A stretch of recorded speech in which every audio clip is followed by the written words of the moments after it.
একটি গুপ্ত সংগঠন, যে সংগঠন বিভিন্ন প্রোপাগান্ডায় এখন জড়িত রয়েছে। যে বৈষম্যহীন সমাজ প্রতিষ্ঠার জন্য শহীদ ওয়াসিম আকরাম নিজের জীবন দিয়েছেন, সেই বৈষম্যটি আজকেও সমাজ ব্যবস্থায় আসলে রয়ে গিয়েছে। এটি শহীদ ওয়াসিমকে যে আলাদা চোখে দেখছে বা ভিন্ন দৃষ্টিশক্তিতে দেখছে, সেটিও গুপ্ত সংগঠনের তৎপরতা থাকতে পারে বলে আমাদের মনে হচ্ছে। আমাদের সংগঠনের সিনিয়র সভাপতি যেটি বললেন, এটি খুবই অনাকাঙ্ক্ষিত। যে এর আগেও আমরা বহুবার গণমাধ্যমে বলেছি যে বাংলাদেশে জুলাই এবং আগস্টে যতজন শহীদ হয়েছে, তার মধ্যে আইকনিক শহীদ হিসাবে শহীদ ওয়াসিম, শহীদ আবু সাইদ, শহীদ মুগ্ধর নামটি সমুচ্চর উচ্চারিত হচ্ছে।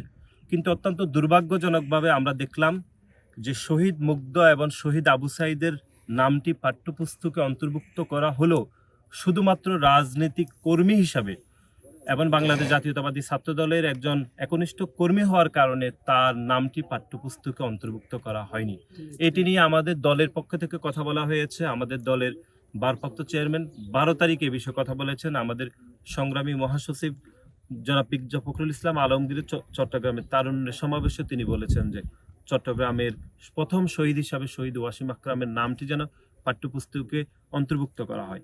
কিন্তু আমরা দেখলাম এই যারা অন্তর্বর্তীকালীন সরকার রয়েছে, সেই সরকারের দায়িত্বের প্রথম ধাপটি হওয়া উচিত ছিল যারা শহীদ হয়েছেন তাদেরকে রাষ্ট্রীয়ভাবে ক্ষতিপূরণ দেওয়া, এবং যারা আহত হয়েছেন তাদেরকে পুনর্বাসনের ব্যবস্থা করা। বিশেষ করে আপনারা জানেন জুলাই এবং আগস্টে 4000-এরও বেশি ছাত্র জনতা যারা দৃষ্টিশক্তি হারিয়েছেন এক চোখে অথবা উভয় চোখে, তাদের পুনর্বাসনের কোনো দায়িত্ব সরকার এখনো পর্যন্ত নেয়নি। সুতরাং রাষ্ট্রীয় ক্ষতিপূরণ, আহতদের পুনর্বাসন এবং যারা চোখের সমস্যা হয়েছে, দৃষ্টিশক্তি হারিয়েছে, তাদের যে পুনর্বাসনের ব্যবস্থা করা হয়নি, এটি এই অন্তর্বর্তীকালীন সরকারের একদমই আমরা যেটি ব্যর্থতা যেটি মনে হচ্ছে সেটি। এবং শহীদ ওয়াসিম আকরামকে দলীয় দৃষ্টিকোণ থেকে দেখার যে প্রবণতা, এটি আমাদেরকে মনে করিয়ে দেয় যে বৈষম্যহীন সমাজ প্রতিষ্ঠার জন্য শহীদ ওয়াসিম আকরাম নিজের জীবন দিয়েছেন, সেই বৈষম্যটি আজকেও সমাজ ব্যবস্থায় আসলে রয়ে গিয়েছে। এটি অত্যন্ত দুর্ভাগ্যজনক এবং এটি অত্যন্ত মর্মান্তিক আমাদের জন্য।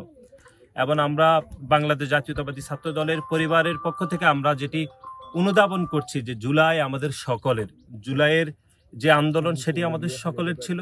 জুলাইয়ের সকল শহীদ আমাদের, জুলাইয়ের যত সফলতা আছে সেটি আমাদের সকলের। একই সাথে জুলাইয়ের যে ব্যর্থতাগুলো, বিশেষ করে যেটি বারবার বলতে হয়, সেটি হচ্ছে যারা শহীদ হয়েছে তাদের রাষ্ট্রীয় ক্ষতিপূরণ দেওয়ার দায়ভার যাদের দেওয়া উচিত ছিল, যাদের উপর অর্পিত করেছে জনগণ, তারা এটি চরমভাবে ব্যর্থ হয়েছে। এক্সট্রিম মশার কয়েল প্ল্যান্ট ফাইবার দিয়ে তৈরি, তাই সহজে ভাঙে না, সুগন্ধিযুক্ত ও নিরবিচ্ছিন্নভাবে জ্বলে। ডেঙ্গু, চিকুনগুনিয়া বাহি সহ যে কোনো মশার বিরুদ্ধে দেয় এক্সট্রিম সুরক্ষা। ক্ষতিগ্রস্ত যারা হয়েছে তাদের পুনর্বাসনে ব্যর্থ হয়েছে, যারা দৃষ্টিশক্তি হারিয়েছেন তাদেরও পুনর্বাসনে সরকার ব্যর্থ হয়েছে। এবং বাংলাদেশ জাতীয়তাবাদী ছাত্র দলের 142 জন নেতাকর্মী এই জুলাই আগস্টে যারা শহীদ হয়েছেন, কিন্তু বাংলাদেশের অন্য কোনো ছাত্র সংগঠন এখনো পর্যন্ত তাদের কতজন নেতাকর্মী আদৌ আন্দোলনে অংশগ্রহণ করেছেন কিনা। বিশেষ করে আপনারা জানেন যে একটি গুপ্ত সংগঠন, যে সংগঠন বিভিন্ন প্রোপাগান্ডায় এখন জড়িত রয়েছে, তাদের শীর্ষ কোনো নেতৃত্ব জুলাই এবং আগস্টে আদৌ আন্দোলন করেছেন কিনা এটি জনমনে সন্দেহ রয়েছে।